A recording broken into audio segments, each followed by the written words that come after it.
Alright guys, as you can see, almost done with the Powerstroke 6.0. A lot of work being done to this bad boy. But, nonetheless guys, quick little something I wanted to show you.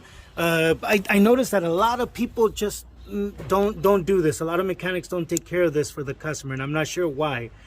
But this is your heater hose back here by your ficum. Okay? If you look at it, it's already been rubbing. You can see that it's been rubbing all the way through right there. So what I don't understand is why somebody can't. I already pre-cut this little hose right here, just the excess hose that I have right there. Grab a little zip tie, put the zip tie on it,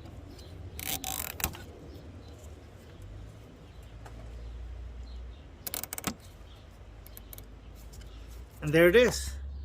That's gonna save that heater hose from popping too early. It was already leaving a mark. Make sure they do that for you guys.